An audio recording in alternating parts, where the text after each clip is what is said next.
Assalamualaikum warahmatullahi wabarakatuh. Selamat siang semuanya. Pada video kali ini saya mau melanjutkan pembahasan tentang Basic of C++ Programming, dimana kemarin sudah saya singgung sedikit ya tentang pemahaman dasar dari pemrograman menggunakan software Dev C++. Baik, ini yang kemarin. Saya harap semua sudah mendownload softwarenya. Ini hanya pengantar saja, di mana pada C++ itu proses pemrograman itu dilakukan dengan seperti ini. Jadi ini adalah programnya, program yang kita tuliskan, kemudian saat di running atau di compiler terlebih dahulu. Compiler di sini sebelum di run itu kan harus di compiler dulu. Di compiler ini maksudnya adalah program yang sudah kita tuliskan itu ditransformasi ke dalam sebuah mesin code, di mana mesin code-nya di dalam pemrograman C++ itu nanti ditransformasi ke dalam bilangan biner seperti itu. Nah, kemudian ini kemarin ada comment in C++, jadi kalau misalnya pada saat kita membuat pemrograman, kemudian kita ingin menuliskan note di situ untuk sebagai pengingat, ini tujuan dari program ini untuk apa, itu menggunakan slice 2 kali, garis miring 2 kali, ini untuk single comment, dimana kalau misalnya ada yang namanya multiple line comment. Kalau misalnya komennya itu line-nya bukan hanya satu baris tapi 2 baris, kita bisa menggunakan slice kemudian bintang, kemudian diakhiri dengan bintang kemudian slice. Ini adalah cara-cara untuk membuat sebuah note ya di dalam pemrograman kita, sehingga apa yang ada di belakang garis ini atau di dalam simbol ini itu tidak terbaca oleh program. Nah, kemudian ini ada beberapa keyword yang ada di C++ ya. Ini masih sangat banyak sekali. Ada case, ada char, dan seterusnya. Ada do, ada if, nanti juga ada integer, ada return, dan lain-lain. Nah, ini di dalam C++ itu juga dikenal sebuah konstanta, di mana konstanta nanti bisa berupa numerik dan juga konstanta berupa karakter.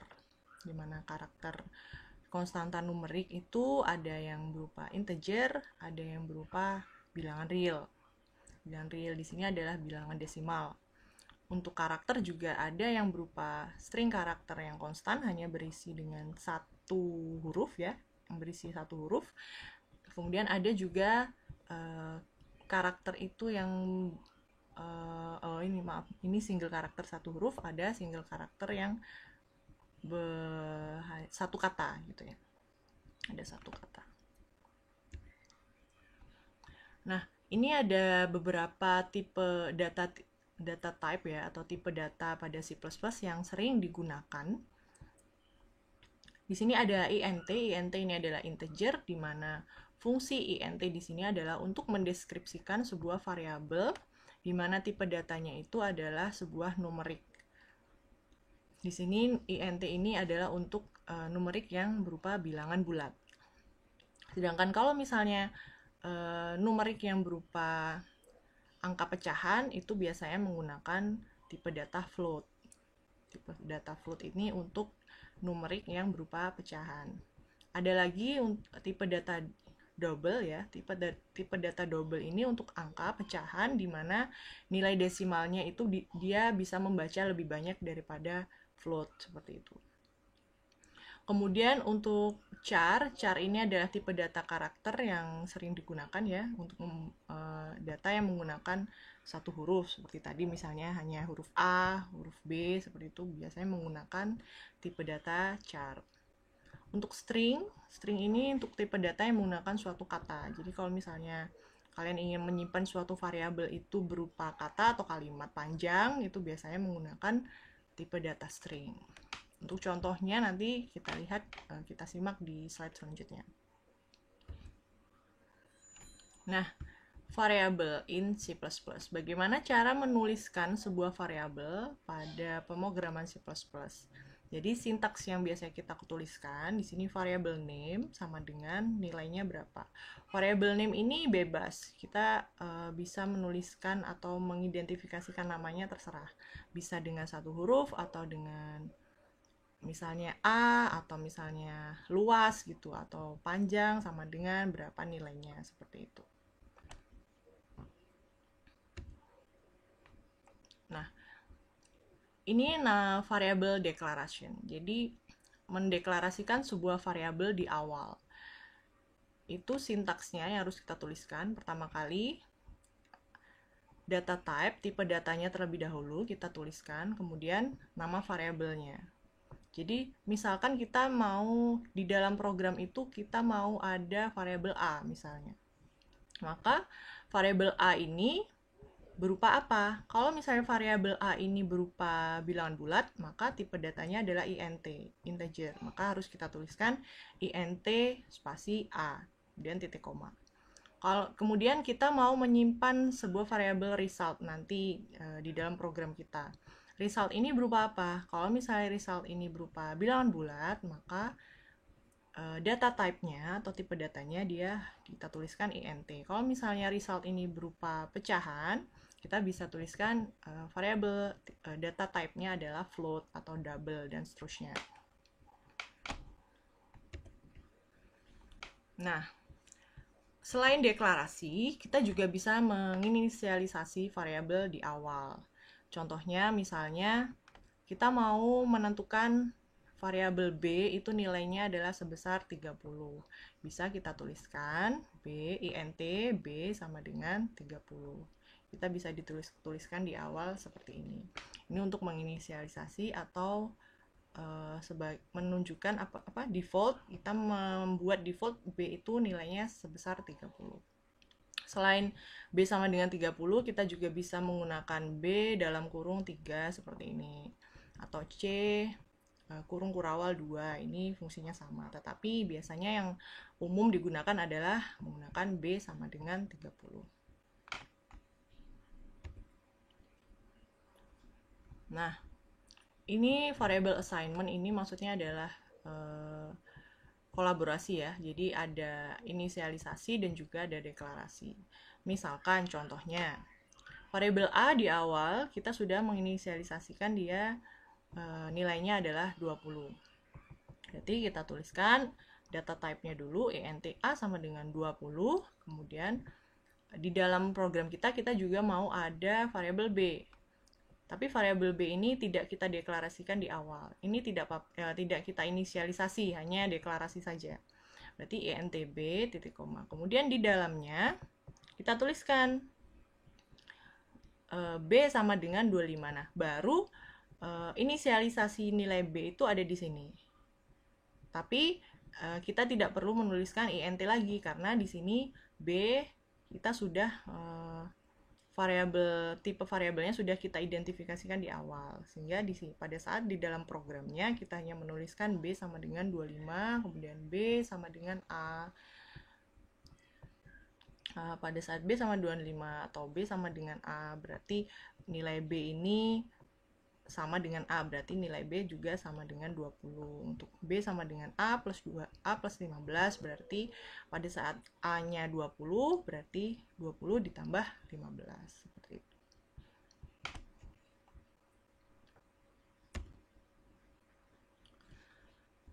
Ini adalah scope variabelnya, jadi cara menempatkan atau mengidentifikasi variabel ya. Pada saat int A ini berada di luar int main, ini maksudnya adalah int A ini, variabel A ini berlaku untuk semua nilai yang ada di dalam int main.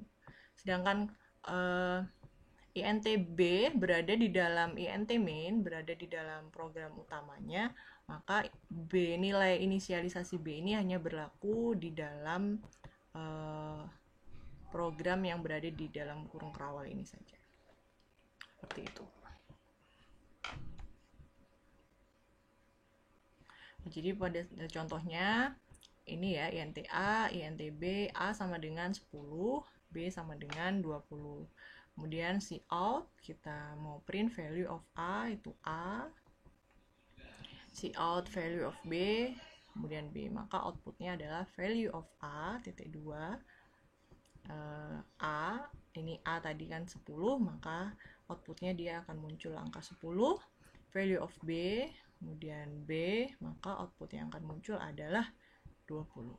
Seperti itu. Nah, ini kemarin sudah contoh program pertama ya, hanya menuliskan kalimat this is my first program dengan menggunakan cout, maka outputnya hanya seperti ini. Ya, jadi tolong diperhatikan setelah menulis kode itu biasanya harus di save. Nah, setelah nge-save kodenya, kamu disuruh untuk mengcompile programnya kemudian running. Jadi pada saat compile itu otomatis biasanya akan langsung muncul kotak untuk save ya. Kalian save dengan format kodenya biasanya .cpp. Kemudian setelah di-compile, kemudian kita merunning programnya untuk mengetahui output dari program tersebut seperti apa. Nah, di program kemarin kita ada yang namanya cout dan cin gitu ya. Apa sih cout itu? Apa cin itu? Jadi fungsi cout di sini itu adalah untuk print message on screen. Jadi untuk menampilkan sebuah pesan ke dalam screen. Contohnya seperti ini. Jadi kalau misalnya cout itu selalu dibarengi dengan tanda siku seperti ini ya. Tanda apa ini? Kurang dari cout. Cout berarti kalau buat gampang mengingat-ingatnya, kalau out berarti keluar berarti lewat sini. Berarti yang terbuka yang sebelah sini. Ini namanya cout. Cout, kemudian tanda petik hello world. Nah, kalau misalnya kita ingin memprint screen sebuah pesan ya dengan menggunakan cout, selalu kata-katanya ini diapit dengan tanda petik ya, jangan lupa. Kalau misalnya mau memprint sebuah teks, jangan lupa ini harus diapit dengan tanda petik. Maka outputnya adalah hello world seperti itu. Nah, kemudian ada selain cout, ada namanya perintah cin. Cin itu selalu dibarengi dengan tanda lebih besar seperti ini. In berarti yang terbuka yang sebelah sini, jadi harus masuk dulu untuk mengingat-ingat seperti itu. Untuk cin, nah cin ini digunakan untuk membaca atau menginputkan sebuah nilai dari keyboard. Jadi kalau misalnya kita ingin menginputkan sesuatu, kalau misalnya harus menginput dengan manual gitu ya, itu harus kita menggunakan perintah cin gitu. Misalnya contohnya di sini. Nah, di sini INTA, di sini kita ada variabel A. Berarti kita harus deklarasi variabelnya dulu. Variabel A itu berupa data integer ya, berarti ini adalah angka. Kemudian cout di sini kita ada sebuah pesan di sini, enter any number. Silahkan masukkan terserah, number terserah gitu kan ya. Itu yang muncul nanti di dalam outputnya. Kemudian cin. Nah, di sini fungsi cin di sini kita memasukkan angka tadi, yang kita masukkan tadi, yang kita ketik manual. Kemudian angka tersebut kita simpan di dalam variabel A. Nah, kemudian cout lagi, kita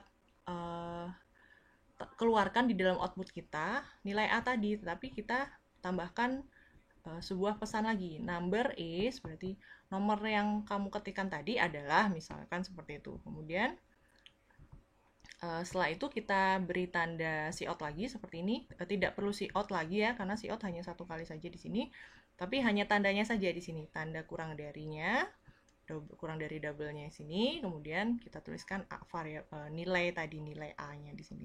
Ini kita tidak perlu ada tanda petik di sini karena ini adalah sebuah variabel yang berisi angka. Jadi kita tidak perlu ada tanda petik. Kemudian outputnya nanti pada saat kita running, maka ini akan seperti ini, enter any number. Ini tadi pesannya, enter any number titik 2. Nah, di sini nanti kalian disuruh mengentrikan sebuah nilai.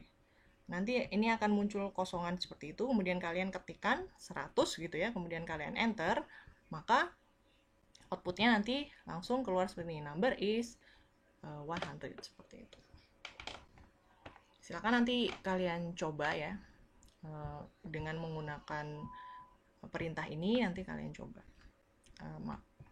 munculnya nanti seperti apa biar kalian tahu. Nah, kemudian di sini ada ENDL ya, ENDL dan juga tanda petik garis miring terbalik ya. Perhatikan ini garis miringnya kebalik, kemudian N tanda petik. Nah, ini digunakan untuk enter ya. Ini fungsinya untuk mengenter atau pindah ke baris selanjutnya. Jadi fungsinya sama dengan fungsi enter pada keyboard gitu. Nah, kemudian ini untuk fungsi string ya. Fungsi string tadi dikatakan dia untuk menyimpan sebuah variabel yang berisi teks teks yang panjang gitu, kata atau kalimat, itu biasanya menggunakan fungsi string. Nah, contohnya di sini. Ini adalah untuk membuat suatu program my first string ya. Dimana di sini setelah ini intm, nah di sini programnya. Di sini string, my string. Di sini variabel my string ini kita simpan dengan data tipe datanya adalah sebuah string. Kemudian my string sama dengan ya this is a string gitu kan ya. Jadi ini adalah deklarasi variabelnya. Di sini ada inisialisasi variabel dari myString itu tadi, di mana myString itu berupa pesan this is a string gitu. Kemudian perintahnya cout adalah kita ingin mengeluarkan atau print outputnya nanti adalah myString ini tadi. Berarti variabel myString tadi yang akan di-outputkan, maka outputnya nanti hanya tulisan this is a string gitu. Nanti silakan dicoba sendiri untuk tahu bagaimana outputnya gitu ya. Kemudian bisa juga dengan ini yang kedua ya, atau gini aja, biar kalian tahu saya coba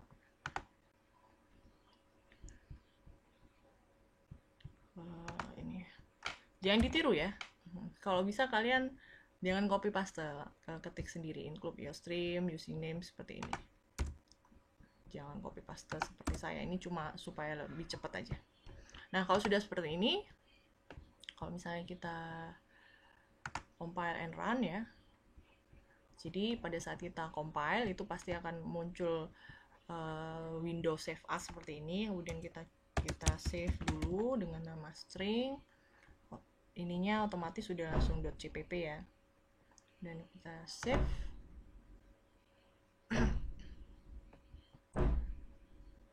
Nah, maka outputnya langsung seperti ini karena perintahnya hanya perintah untuk print aja, tidak ada perintah menginputkan sebuah variabel gitu. Jadi outputnya hanya seperti ini. Nah, kemudian contoh yang kedua di sini, contoh yang kedua saya mau ada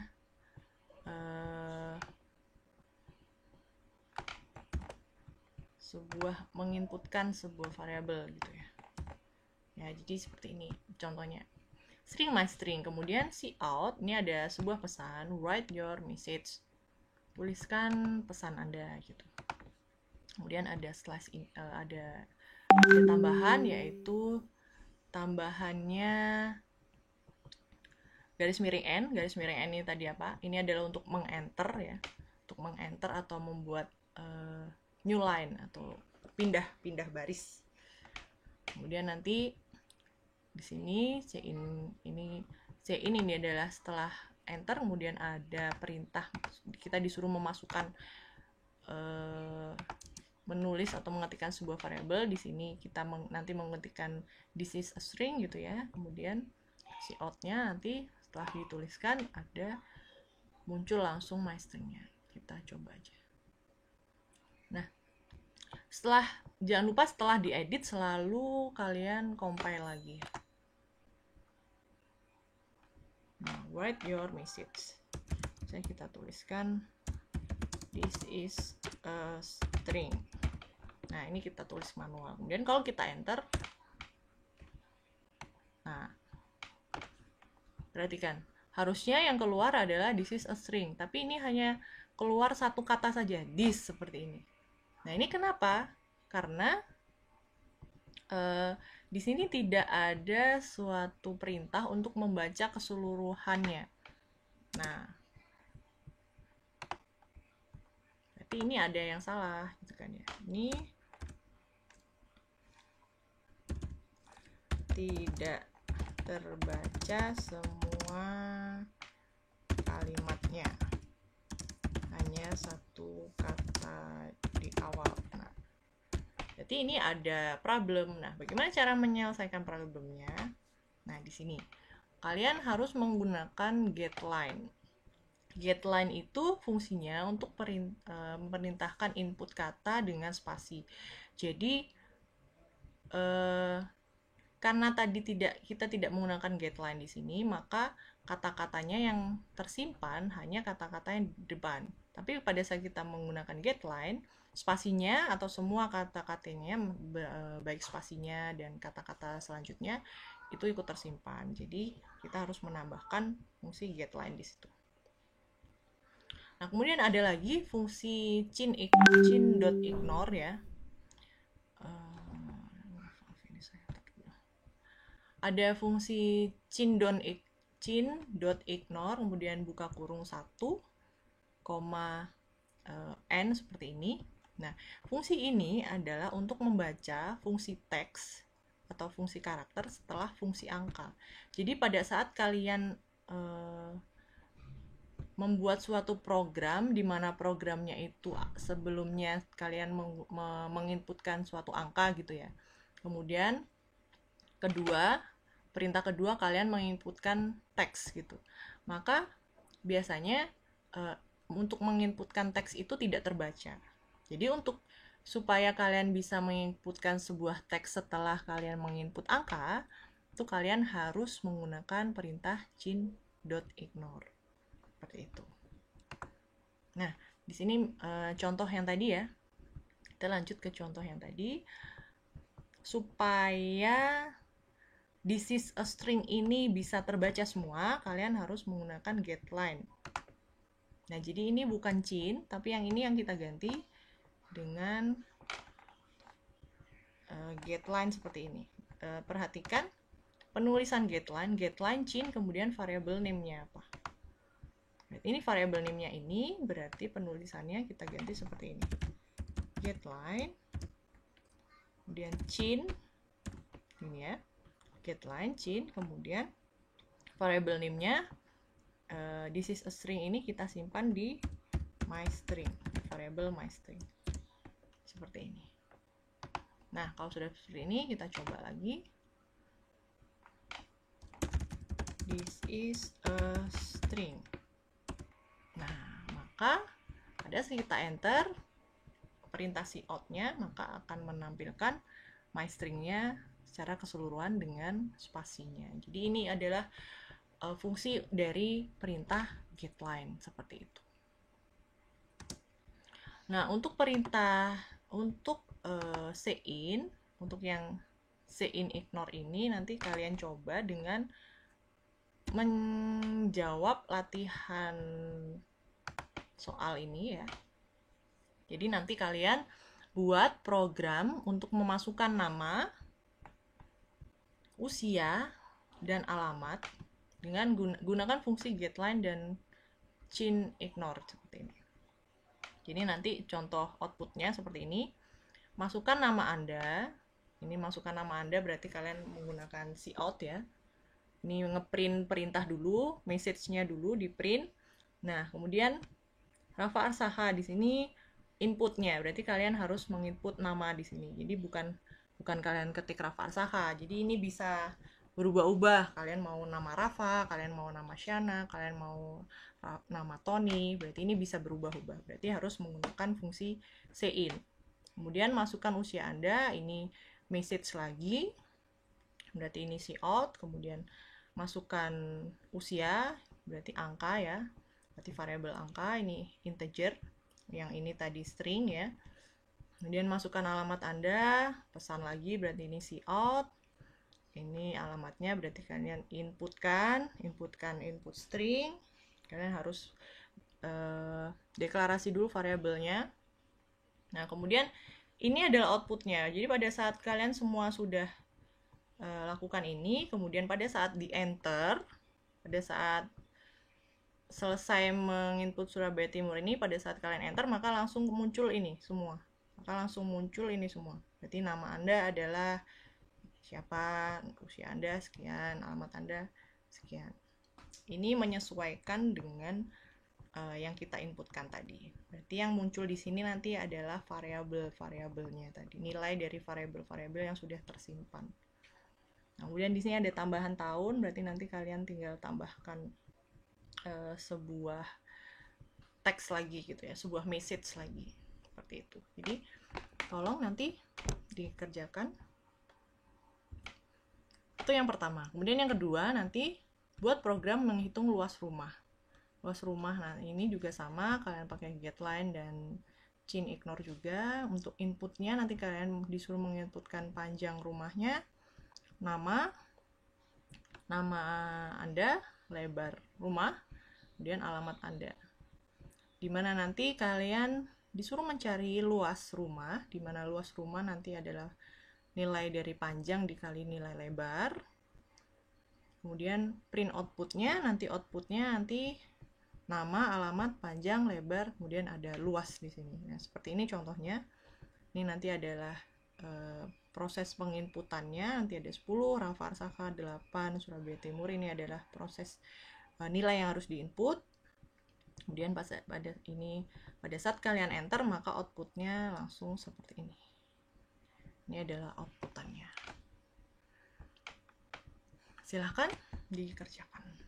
Nah, untuk mengerjakan tugas itu tadi, nanti dari masing-masing kelas, jadi ada kelas A, kelas B, kelas C, masing-masing kelas dibagi menjadi 2 kelompok. Jadi tolong nanti silahkan buat kelompok sendiri-sendiri, bebas, kalian yang menentukan. Jumlah kelompoknya harus proporsional. Jadi misalkan kelas A jumlahnya 36, berarti satu kelompok berisi 18 orang, 18 mahasiswa. Dan diharapkan kalau bisa dari 2 kelompok tersebut ada pembagian yang misalnya yang jago pemrograman harus ada di masing-masing kelompok tersebut gitu ya.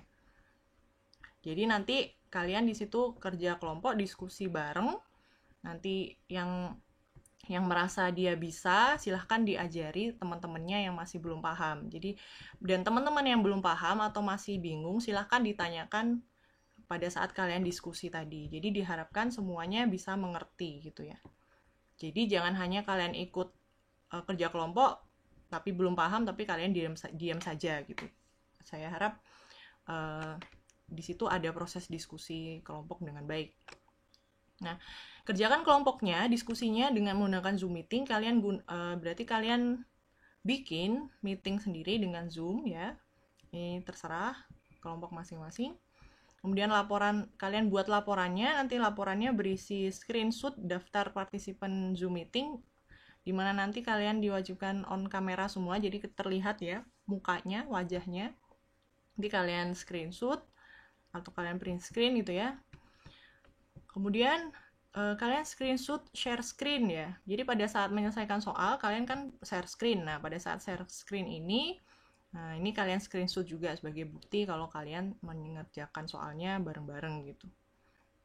Atau ada proses diskusinya. Kemudian program C++-nya dan screenshot output untuk latihan 1 dan latihan 2. Jadi nanti programnya kalian copy, kemudian kalian screenshot outputnya. Semuanya ini kalian simpan dalam format PDF ya. Jadi kalian tulis dulu di Word, kalian copy ke Word. Kemudian kalian simpan dalam format PDF. Kemudian beri nama, simpan dengan kelas. Jadi kelas A, atau langsung A, B, C gitu ya. Namanya A untuk kelas A, underscore nomor kelompoknya, berarti misalkan A kelompoknya 1, A underscore 1, underscore juga 1 C++. Ya, seperti itu. Jadi, tolong deadline tugasnya Maksimal saya terima jam 9 malam.